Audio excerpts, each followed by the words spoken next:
So I'll move over to Martin, and the question is around climate risk. So Sasini has been innovating, and recently you automated your whole tea harvesting. According to World Bank reports, agriculture is a major part of climate risk. Currently, 19 to 29% of total greenhouse gas emissions come from agriculture. That does pose a risk. And in Kenya, we all know that agriculture is a backbone of our economy. So how are you supporting farmers to mitigate this climate risk? And how are you making sure that they maintain sustainable practices? Agriculture is a funny subject because in this country, I don't think it's taken as seriously as it should. I saw some stats up on the board, just to give you a few more to emphasize that point. ICT as an industry contributes about 7% of the GDP, the whole ICT industry. If you think of companies like Safaricom, they don't really see themselves as ICT. I don't know whether you'd see yourself as an ICT business, but they do have a lot of ICT bases in their work. 7%. Tea on its own, one crop, contributes 5.7% of the GDP and brings in a quarter of the country's foreign income, 25%, one crop. We saw that we employ about 40% of the general population of the country and 70% of the rural population. And so as much as we know that ICT is the future of our country and our economy, and that's where we are going, and we can't deny that, today, and we think for the foreseeable future, agriculture will remain the backbone of this economy. But what that does mean when it comes to, for us, we are the biggest agricultural business in the region, not just in the country. And as Joyce was saying, involved in tea, coffee, macadamia, and avocado in big ways as plantation growers, packers, manufacturers, marketers, and exporters. So we are an export business. But whereas we derive our income and profits from selling in foreign markets, we grow those crops locally. And for us to do that, our model is a mix of plantation growth and supporting outgrowers at a 50% level across all those crops. So what that means is the capacity we have to produce our crops and our produce requires 50% of the input in terms of those crops coming from our plantations, and the other 50% is from small-scale farmers. The reason we do that is we can make a choice and say we're going to produce only from us what we need. But what's the need of that? If you have communities around you that can grow tea, coffee, avocado, and macadamia, that can benefit from the work that we do as well. So we deliberately have twice the capacity that we actually need to help to support these SMEs. And this is not new. Sasini is 70 years old, has been doing this for so long, to the point where when we first looked at the United Nations Global Compact and the 17 Sustainable Development Goals, to try and pick out which ones we wanted to work with, it was almost like an easy job for us because we've been doing these things all this time.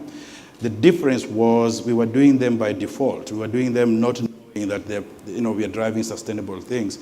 And now we want to do them deliberately. So we've chosen nine goals to help us drive that together with Judy's organization. And those 9 goals are centered around key things that we think we can help to emphasize the work that we do as an organization. So back to your question, what are we doing with small-scale farmers to advance the work that we do, not just for Sasini ourselves, but for these communities that we live and work with? There's a lot of work, and to enlist all of it would sort of like be a chest-thumping exercise, which I want to try and avoid. But principally, the agronomic practices that we do at company level, we aim for those to be exactly the same that we promote at our community level. So small-scale farmers that are part of our value chain in terms of input into our processes are held to the same standards that we hold ourselves, not just in agronomy and in other practices to do with the crops that we grow, but in the sustainable manner that we want that business to be done. And so a lot of that, as Kariuki was saying earlier, is based on having the money to do it. And in fact, we find that a bit of a misnomer. A lot of these sustainable things we need to do don't really need financing. Yeah, they need goodwill. They need steady leadership. They need a strong commitment to those goals. And yes, they need money. And we are very grateful to see banks like StanChart, funding some of these initiatives. But we, being an organization that is the biggest in our industry, that generates cash from land, remember what we do. We use the gift of land to grow crops, to convert into produce for consumers. If we don't take care of that land, we have no future in our business. And so because of that generation of cash that we get, we are very supportive to our farmers with regards to those that need cash to drive these initiatives.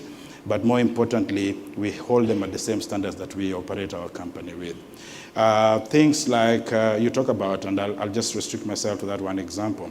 3 years ago, and I'll use our tea business as the only example here, 100% of our tea was being picked by hand, using hand pluckers. And that's an old way of picking tea that is global. It ensures you get good quality of green leaf to process into black tea. But it's an old skill. It's actually an obsolete skill. It's very inefficient, it's extremely expensive, it's a rudimentary skill, to be honest, and so it falls behind global standards by about 30 years. And so we made a call 3 years ago to move our whole plucking to mechanization.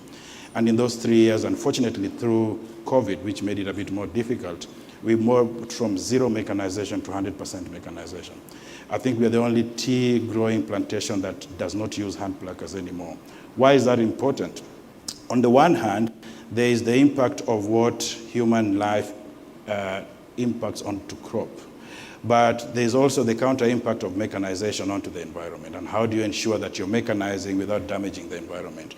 So, sustainable source of power, sustainable machines that are not using fossil fuel and are using solar energy to harvest, and the future of driving that innovation. That's why one of our pillars is innovation, is how do we talk to our customers to ensure that the machines they're making for us are sustainable and not damaging to the economy.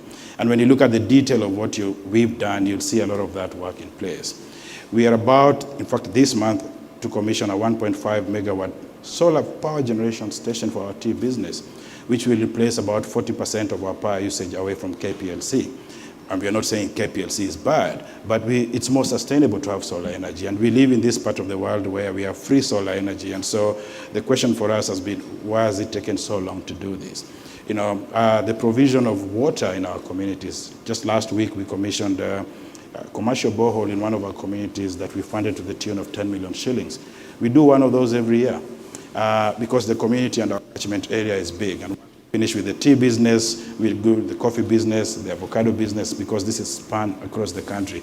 And so there's a lot of work that is going into that. And the center of that work is our small-scale farmer, which we classify as SMEs. We can't do the corporate work without having these SMEs go that way with us.